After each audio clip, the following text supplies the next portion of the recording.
credibility is so important.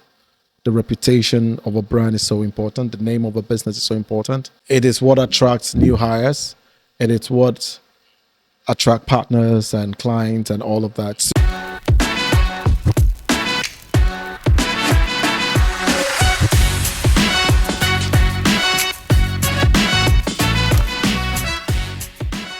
Yeah. Have the business been successful? Yes. Have we made a number of mistakes? Yes. Have we had a lot of wins? Yes. Have we learned a lot of lessons? Yes. I think could things been done better or smarter? Absolutely yes. I am still very grateful for where we are and where we're going. So just a little bit of, sharing for the audience to learn a thing or two. I mean, Abbas, thanks a lot for that. I mean, uh, the way I look at it, and I get your drive, I get your vision, I'm inspired by it, just to be clear, right? That drive, that passion, that willingness to conquer, right? And to go for it, right? Because you've conquered one, why can't we reapply this learning and all of that? I think I get that, and I think is really, I think is commendable, right? Just to say that. But I also see you doing it in another way, right? By the people you are raising. So you may not be the one, who will probably start all the companies in the 54 countries. But you see this army that you are raising that you've sent into all sort of places, right? It will shock you what will come back in 20 years and 25 years and what some of them will do in some of these countries. But then that is just me getting prophetic now. Let Yeah, me keep quiet. yes, absolutely. But you just have to put in the right structure. Mm. You just have to put in the right structure because everybody's swashbuckling, for lack of a better description. Everybody's got out there. They want to conquer their own lands. They want to create a name for themselves. If you want to build out maybe a franchise business where people go out with the name and conquer these lands and bring them back or whatever how you want to describe it or metaphorize it, they have to be a structure. It has to be very well structured. So it's sustainable, it's inclusive. One of the things not I learned, but I know in business, it's credibility is so important. The reputation of a brand is so important. The name of a business is so important. My reputation, my name, the name Wild Fusion, it's critical. It is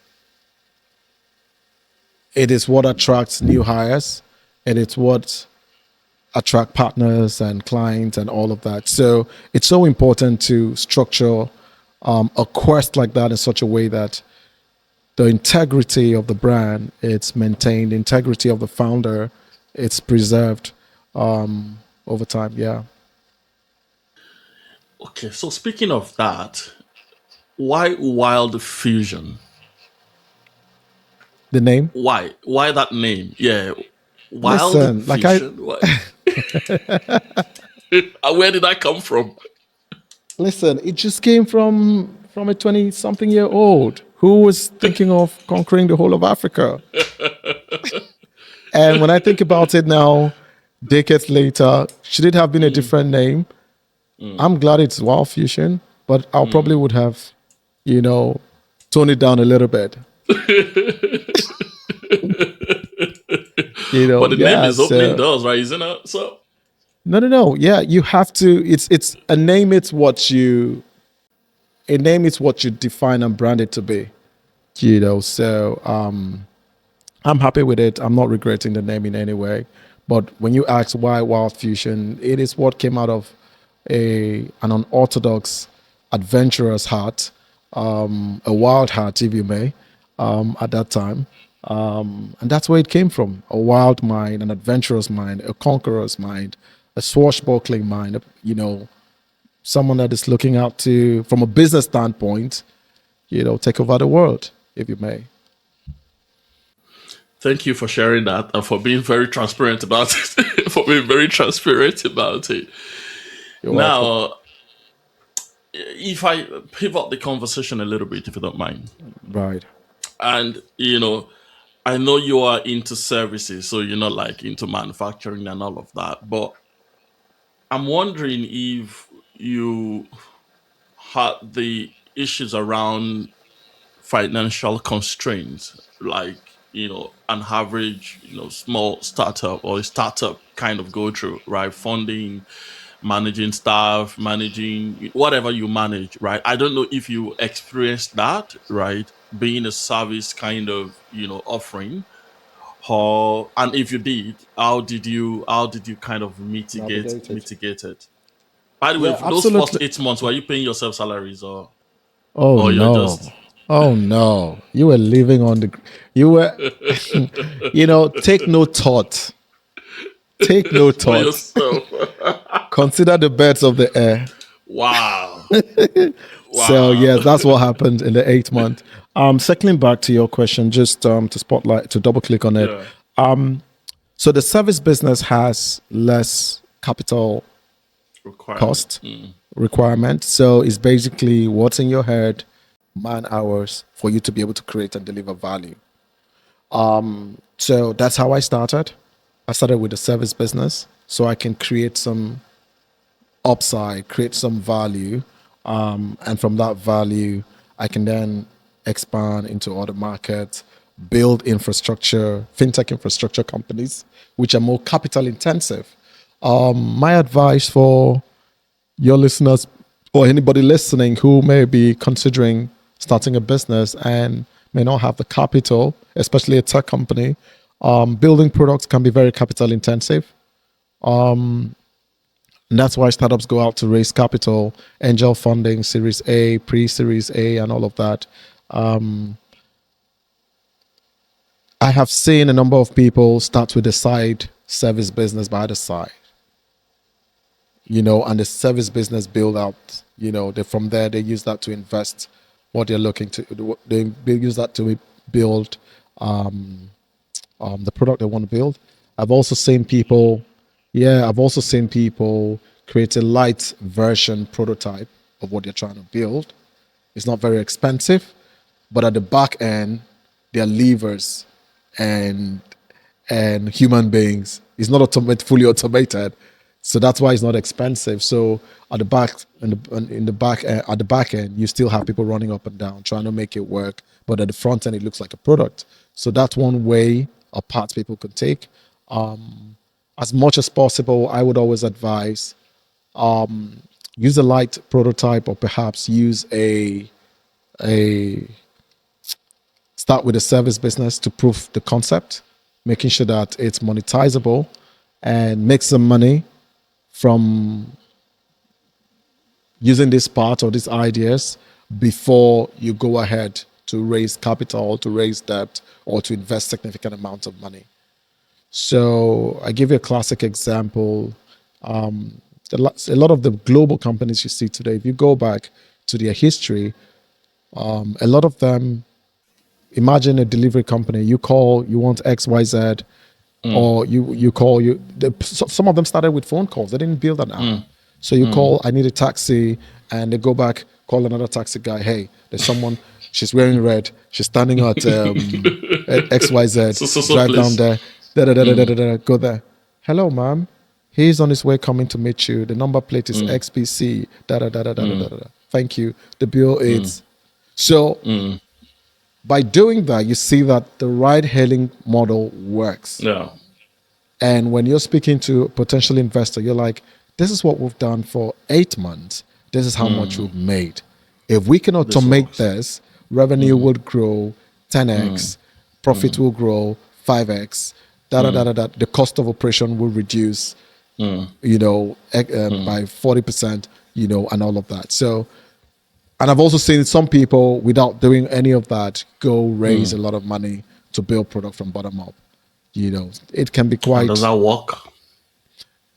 it's very risky. It's very risky. Let's put it that way. A lot of people have lost so much money doing that. All right. Thanks for sharing that, Abbas. Can you tell us about your first client? That client that gave you that break. Oh, no, no, no, no, no. So I tell you something. Yeah, my first client wasn't a big break. It was, so speaking to a number of companies, Kunle, I'll be honest with you, it was very difficult. The big companies were more frightened.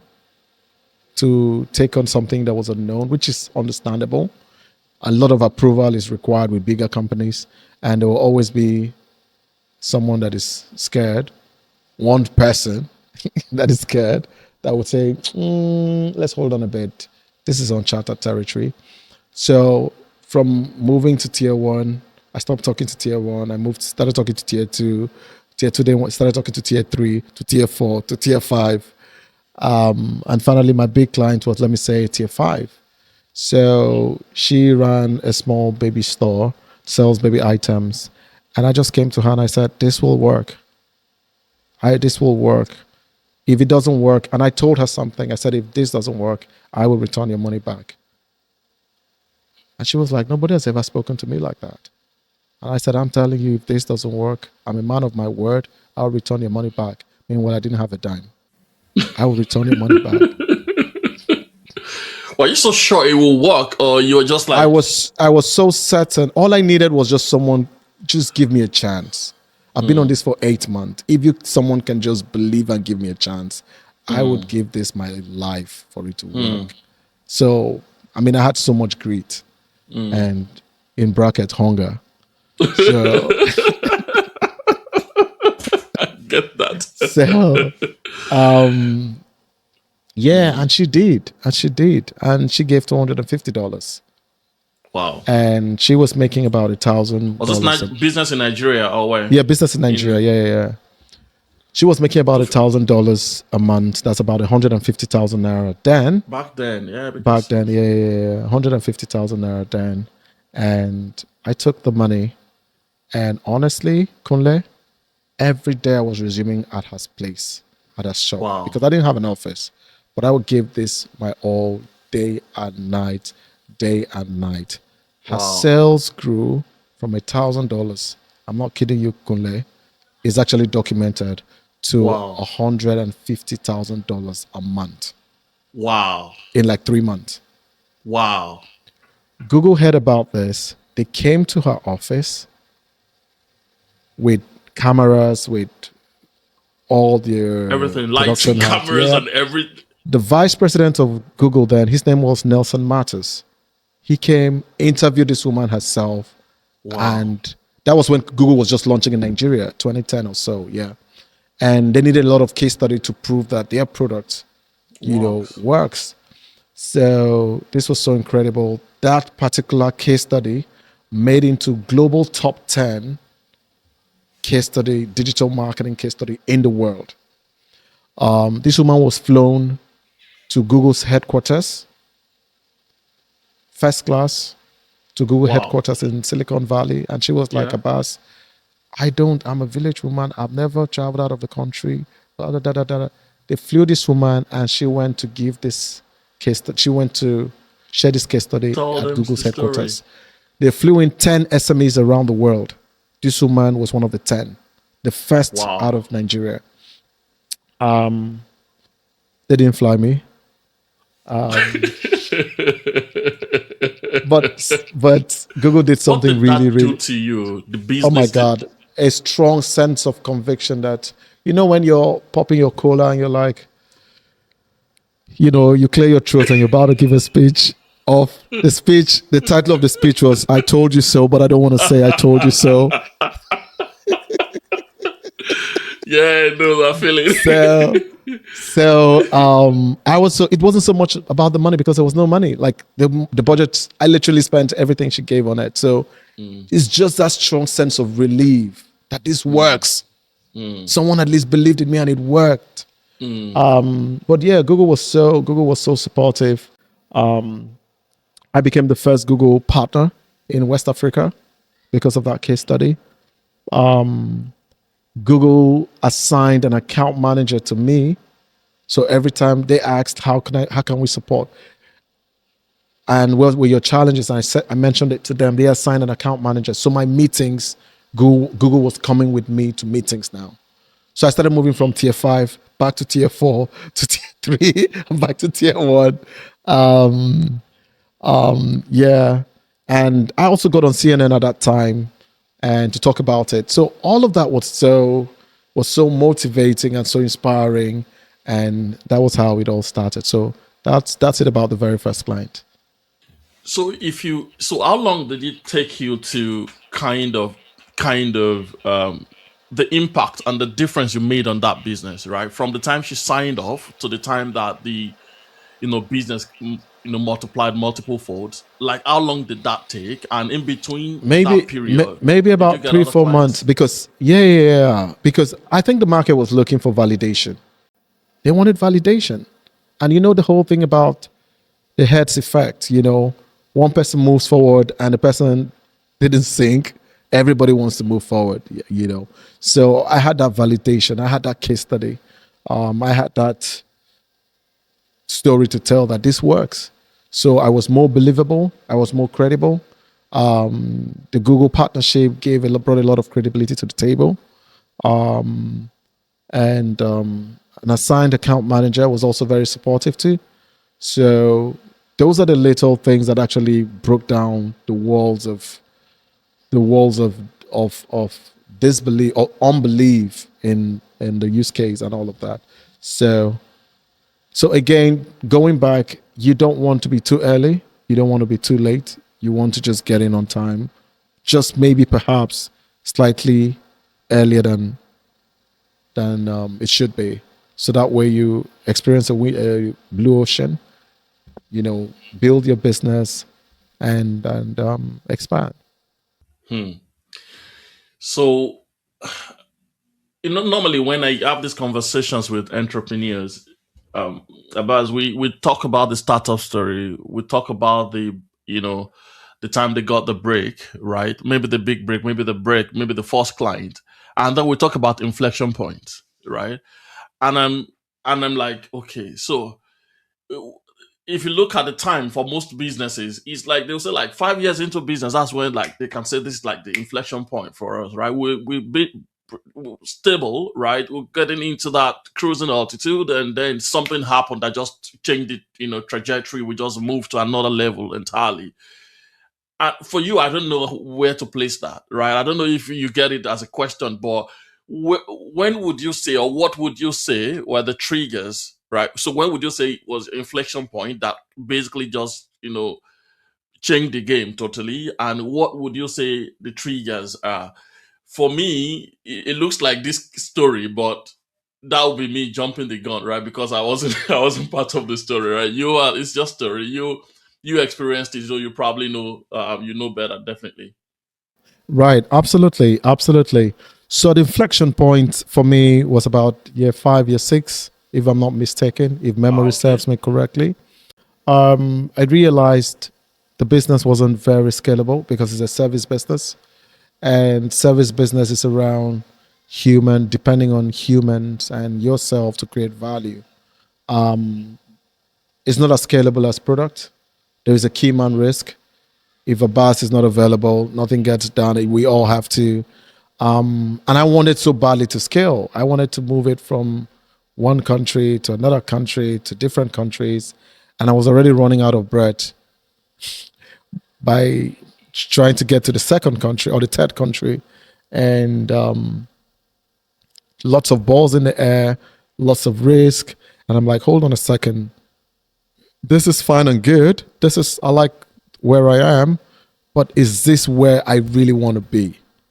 And for me, the answer was no, because I had invested in a number of product companies, tech companies, some of the early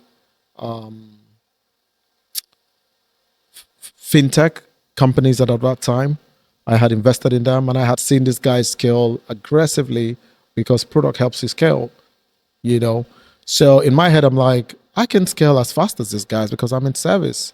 So that inflection point was like, okay, we need to start building out we need to start pivoting. We need to start thinking as a hold co. We need to start thinking as a conglomerate and bring in the fintech infrastructure, the scalable side of the business, as opposed reinvesting in the service side, which potentially has a number of risks, especially key man risk on the long term, and all of that.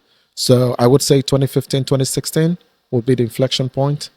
5, 6 years after the incorporation of a company. Yeah. And that that internal push, because I know that you just started the fintech arm of the business, right? That 2015 inflection point, what would you, so you had that like internal push, you wanted to be more, you wanted to do more. What were the things that happened, right, that you did, right, as a result of that, that internal drive to be more, to do more? Now I know that you already started the training business, you tried to enter into Ghana, and then you started the, what's it called, you started the fintech thing more recently. So what happened at that point, and where did it take you to in terms of impact and relevance? Does that make sense? Absolutely, absolutely does make sense. So yes, you're right. The fintech businesses was what's more recent, but around 2014, 2015, I started a venture capital firm called Green Tree with my partner, Dr. Ola, Flying Doctor, and Mr. Bode Augusto, late of blessed memory, who was chairman of the board. We invested in a number of companies at that time, strictly product companies. So during that period of time, we had a number of good investments, and I could see this company scale aggressively, especially because they were productized. And product companies obviously scale a lot faster than service businesses. One of our first investment was Paystack out of that time. So that when you see, and from there, I had also went personally to do almost about 15 to 16 investment in product companies, different healthcare, edtech, fintechs, all of that. I could see the power of technology come alive when the right solution meets the right problem, Kunle. And I was like, no, no, no, no, no. We need to, this is an inflection point for me. I need to do something about the conglomerate. The good thing is the conglomerate, well, the good thing is the holdco or the group of companies was sustainable. And we had to now start thinking about how do we build in products? How do we productize the holdco? How do we then bring in the fintechs and other infrastructure, other solutions into the business?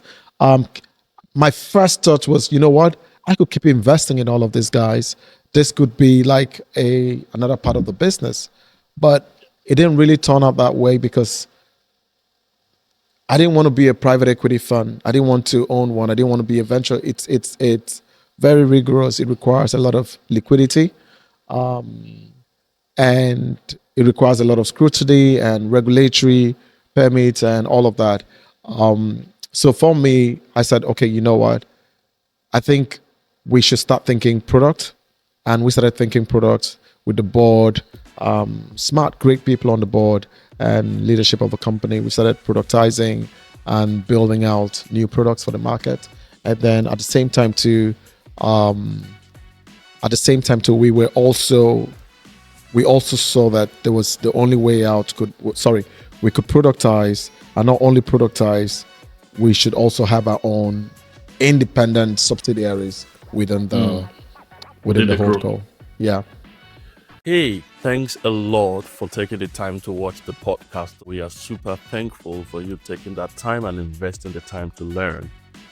We hope that you find the story inspiring, and beyond that, that you've been able to articulate one or two things that you want to do differently in your own entrepreneurial journey. May I encourage you to please like, subscribe, comment, and please share the word within your own circle of influence, especially within those that you think are on the same entrepreneurial journey with you. May I also encourage you to please, beyond subscribing to our YouTube channel, follow us on our other social media platforms. That means a lot to us, and we can see that that helps us to track that we're making some progress and so making some impact. Thanks a lot once again for taking the time to watch, and to see you on the next episode.